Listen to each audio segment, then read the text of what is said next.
Hi, we're here with 205 of Simple Plan, and we're going to interview them. Hi, how are you? Good, you? Fine, fine. How is it to be back in Barcelona? It's amazing. Barcelona is a great city, and you know, the fans here in Spain in general, they're just amazing. You know, a lot of energy. But Barcelona is special. We had like some really great shows here.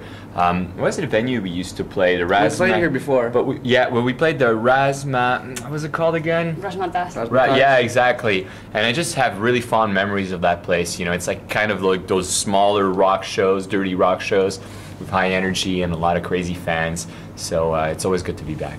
Yeah, and do you have like a favorite memory of it, a memorable moment in Spain? Well, in Barcelona, once we all got scooters, and we drove around, like us and the crew, and there was about like 10 of us.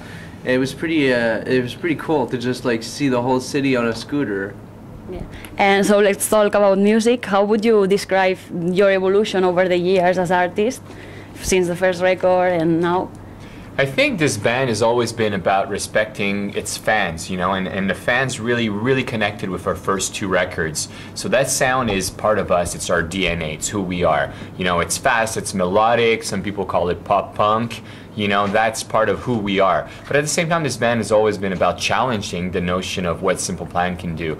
And we grow as musicians, you know, we listen to tons of different music, we need to absorb it and we need to express it, express those new influences in our music. So this record, the last record we just put out, Taking One for the Team, is about that. It's about balancing that sound we're known for with, you know, what we kind of want to push the band towards, you know. So it's a balancing act between all of it, and I think we did really well. I think it's a very balanced record. I said balanced about 10 times during that.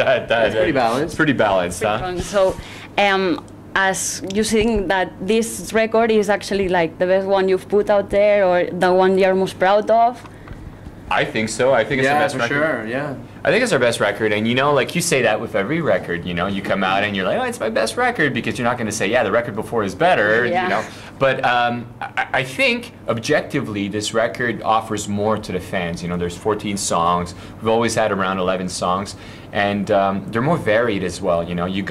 It's almost like there's like, how can I say this? There are sections to this record. It's almost as if, you know when you had those vinyls and you had one side, maybe you don't know, but there was one side where, you know, it was more rock and the other side was more ballady. This record almost has 3 sections where it's like, there are those songs that are very heartfelt, very emotional, Problem Child, I Dream About You, the songs that are like, you know, deeper. There's like the punk rock songs, you know, Farewell, Nostalgic, Opinion Overload, and there are the new songs, you know, the songs where the band is pushing its boundaries with, you know, what songs? Everything Sucks, Kiss Me, While Nobody's Watching. I Don't Want to Go to Bed, you know. So those are the 3 sections of this record. Singing in the Rain. Singing in the Rain, I forgot. That's a very important one. But that's one of the songs that will probably, I would say, probably unite Simple Plan fans, you know.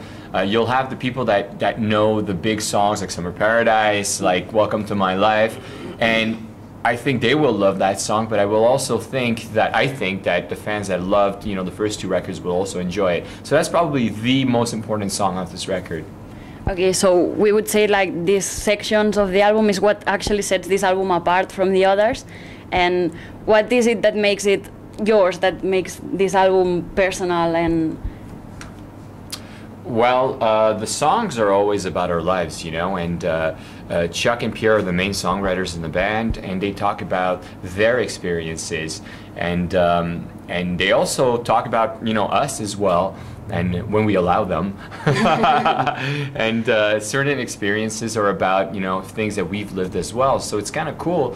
I for myself, when I play the songs live, when I live important moments of my life, it's crazy how much I find in the lyrics of those songs that resemble my own experiences, and it's very healing. So when you talk about yourself and you do it properly through songwriting, I believe that it could have eventually a more universal appeal. So the songs are not about reaching out a lot of people, they're really about what we live, and that's how personal the whole thing is. And making a record is a process. It's like a process that demands a lot. You know, we lived together to make this record. We stayed in the same house. David was like changing his ways, being a vegan, really, you know, waking up early with the sun. That was very inspiring to all of us. I was playing a lot of classical guitar. David realized that that was my meditation, you know. And we worked out, we swam together, we made a lot of music. Sebastian would wake up in the morning with me, and we would, you know, make guitar arrangements, which is something that we've never done before, Sebastian and I. So I really connected with the guitar player there. So yeah, it was just an amazing record to make. And with all the time you spend together, how do you manage to like not rip each other's head off with like everything?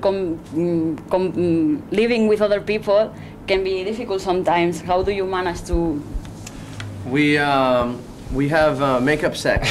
All right. You know, after we fight, we make love. All right. I think the road is probably the worst thing for a band, because you're always chasing something. You're chasing the next city. You're chasing, you know, interviews. You're chasing time. You're always away from your loved ones, so you're kind of 1 foot still in your hometown and 1 foot on the road. So it's very challenging, and I think that brings a lot of stress to our relationships. But when we made this record, if anything, it brought us back together, you know? So, yeah, I think it's important. That record is almost like a time to just stop and ask yourself, who are we as a band? And do we still want to be a band together? And the answer with this record was absolutely. Okay. And when your songs, for example, like this song Saved My Life and Welcome to My Life, these songs, like teenagers can relate to them, and you might have even saved their lives with your music and everything. Does that put a lot of pressure on you in terms of writing and behaving in public and all of that?